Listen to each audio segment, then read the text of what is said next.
السلام علیکم ناظرین، ایم بی نیوز کے پروگرام عوامی مسئلے مسائل کے ساتھ آپ کی میزبان رابیل سید ایک بار پھر آپ کی خدمت میں حاضر۔ ناظرین، آج ہمارے اسٹوڈیو میں ہمارے ساتھ موجود ہیں ہمارے سینئر صحافی اور تجزیہ نگار حافظ مستنصر حسین صاحب۔ آج ہم ان سے بات کریں گے پولیس کے حوالے سے جو آج کل ایشوز اور انسیڈنٹس ہو رہے ہیں، اس حوالے سے ان سے کچھ سوالات کریں گے۔ السلام علیکم حافظ مستنصر حسین صاحب، کیسے ہیں آپ؟ ٹھیک ہیں جی، وعلیکم السلام، الحمدللہ، اللہ کا بہت کرم ہے جی۔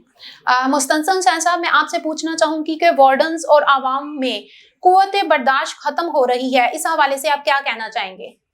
بسم اللہ الرحمن الرحیم۔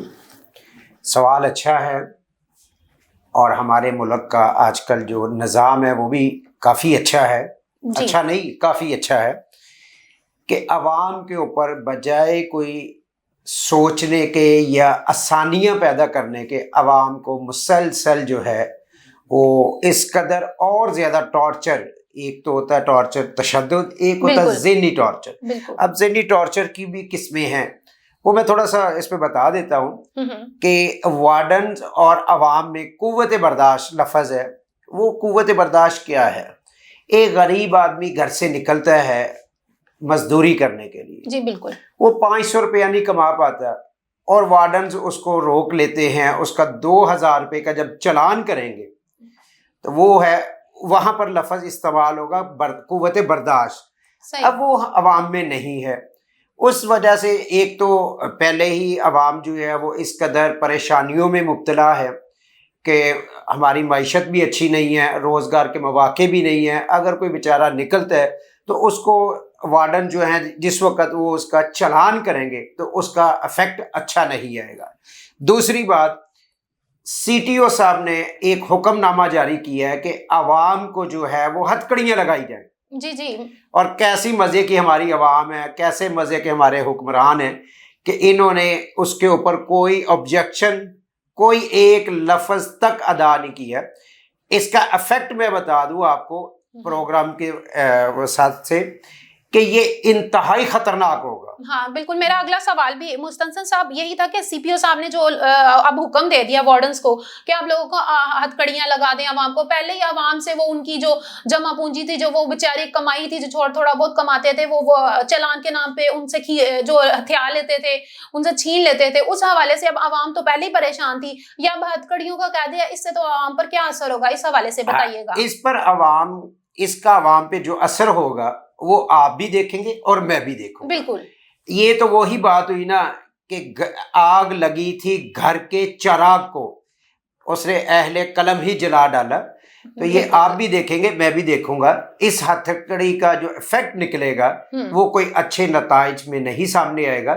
اس کے اندر وارڈنز جو ہیں وہ اپنی جس کے ساتھ خندق ہوگی، ذہنی اختلافات ہوں گے، جو بیچارہ ان کے آگے بولے گا، جب اس کو ہتھکڑی لگے گی تو ایک شریف شہری کا جو نفس ہے، عزت نفس، وہ مجروح ہوگا، اور اس کا فرق بھی آئے گا۔ یہ نہیں ہے کہ یہ عوام کو لگاتے جائیں گے اور خوشی، یہ جس دن کسی اعلیٰ حکام یا کسی سیاسی بیوروکریٹس کے بچے کو لگے گی نا تو اس کا رزلٹ پھر آپ کو نظر آئے گا۔ وہ رزلٹ کوئی اچھے الفاظ میں نہیں آئے گا۔ عوام کے لیے میں نے پہلے بھی کہا کہ آسانیاں پیدا کرنی چاہیے۔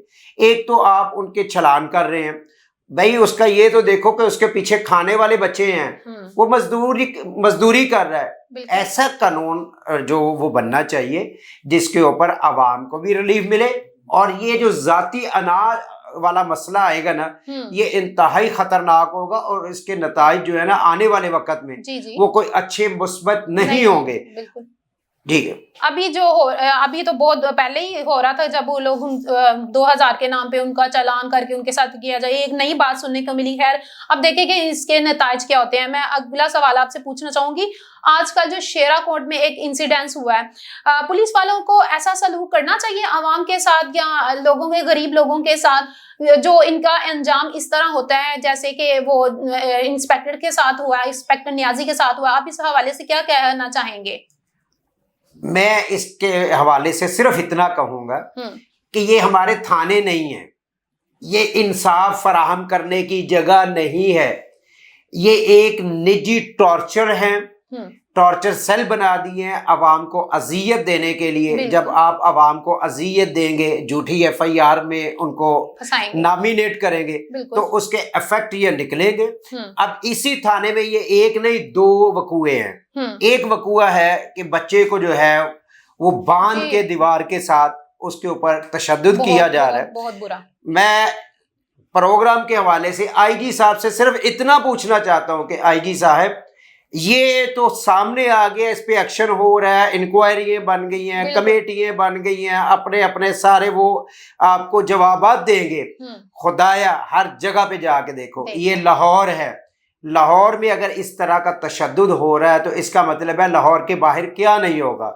और दूसरा, IG साहब को चाहिए कि अवाम की और आला पुलिस अफसरान का जो है वो दुरानियां ख़त्म किया जाए कि उनके बाहर आके लोग रुल के वापस दिल बर्दाश्त होके ना जाएं। जो कंप्लेंटेंट आए उसकी बात सुन के अमल करना ना करना ये एक सेपरेट इशू है, लेकिन उनको मिलना चाहिए। चूंकि ये हमारी खिदमत या इंसाफ फराहम करने के लिए बैठे हुए हैं। अब वो बच्चे के लिए ह्यूमन राइट्स भी एक्शन में आ गई, सारे आ गए। तो जो हर रोज लोगों के बच्चों के साथ होता है वो किसी की औलाद नहीं है।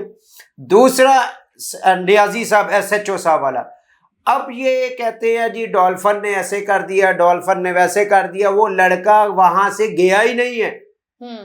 उस लड़के ने खुद पुलिस को बुलाया है कि मैंने ये काम कर दिया, मुझे अरेस्ट करो।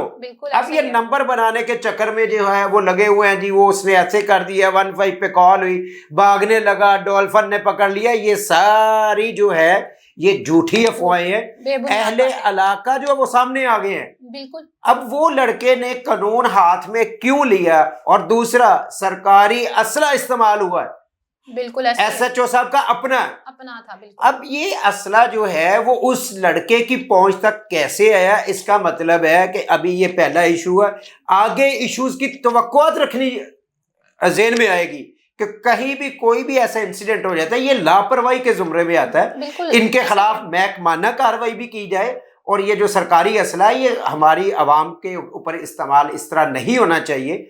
जहां पर ज़रूरत है आला हुकाम के नॉलेज में लाने के बाद किया जाए। जब आप अपनी ड्यूटी से चले जाते हैं, अपने घर में जाते हैं, फिर आप एक पुलिस ऑफिसर नहीं हैं। आप अपने घर में जब जाते हो तो वो असला जो है जिस जगह की इमानत है वहां पर क्यों नहीं जमा कराया जाता? बिल्कुल ऐसा ही है। अगर इसको इस तरीके से इस्तेमाल किया जाए, उस असले को जो है थाने से जाने के बाद उसको थाने में रख के जाया जाए घर में, तो मेरा ख्याल है ऐसे वकूए ना होंगे और ना किसी को जुर्रत होगी। दूसरा लफ्ज है इंसाफ। इंसाफ तो मिलता ही नहीं है यहाँ पर। बिल्कुल। मैं ये अलानिया ये बात करता हूं कि यहाँ पर इंसाफ जो है वो मिलता नहीं है, छीनना पड़ता है। छीनना कैसे पड़ता है? जो लोग इस काबिल है, जिनके पास अच्छे असर और रसूख हैं, पैसा है, वो पैसे से इंसाफ खरीद लेते हैं। उनको सिर्फ पैसे से इंसाफ मिल जाता है। और रुलता कौन है? वो गरीब आदमी है। एक अमीर का बच्चा वही जुर्म करेगा, वो तीसरे दिन घर आ जाएगा। गरीब का करेगा, 25 FIR है उसके ऊपर और हो जाएंगी। तो ये कुव्वत बर्दाश्त कैसे अवाम में आएगी? ये एक नफ्सा नफ्सी का मामला है। इसके लिए IG साहब को भी चाहिए कि कुछ ऐसे डॉक्टर्स की जो है वो रहनुमाई ली जाए और उनसे इन पुलिस मुलाजमीन का भी ज़हनी चेकअप करवाया जाए। बिल्कुल। ये किस लेवल पे है, इनका माइंड क्या है? तो इसके लिए गरीब आवाम के लिए भी सोचना चाहिए। तो ये वाक़यात है तो बड़े दर्दनाक है, लेकिन इसकी वजूहात भी है। इसके ऊपर पूरा एक पैनल बनाया जाए ताकि इस चीज़ को आवाम में जो एक नफ़रत शुरू हो गई हुई है सरकारी इदारों की, उसको ख़त्म किया जाए और इनको आपस में करीब कुर्बत में लाया जाए, जिससे कि इस तरह के सानिया ना हो। सही। जी नाजरीन, आपने सुना कि जो मुहाफिज जो हैं वो ही आवाम के दुश्मन बन चुके हैं। अगर इसी तरह होता रहा तो वही मुस्तफर हुसैन साहब की बात है कि पुलिस वालों का मेंटली जो है वो आई थिंक वो डिस्टर्ब हैं। उनका इलाज करवाना चाहिए, डॉक्टर्स को दिखाना चाहिए, उनको भी थोड़ा रिलीफ देना चाहिए ताकि वो आवाम पे इतना टॉर्चर ना करें, वो आवाम को इस तरह परेशान ना करें, बल्कि क्योंकि वो आवाम के जो है वो मुहाफिज हैं, ना कि वो मुहाफिज के दुश्मन हैं। नाज़रीन, आपको अगर हमारा प्रोग्राम अच्छा लगा तो हमारे चैनल को सब्सक्राइब ज़रूर कीजिएगा और अपनी राय से भी हमारे कमेंट बॉक्स में ज़रूर आगाह कीजिएगा। اپنی میزبان رابیل سید اور ہمارے مہمان خصوصی حافظ مستنصر حسین صاحب کو اجازت دیں. اللہ حافظ.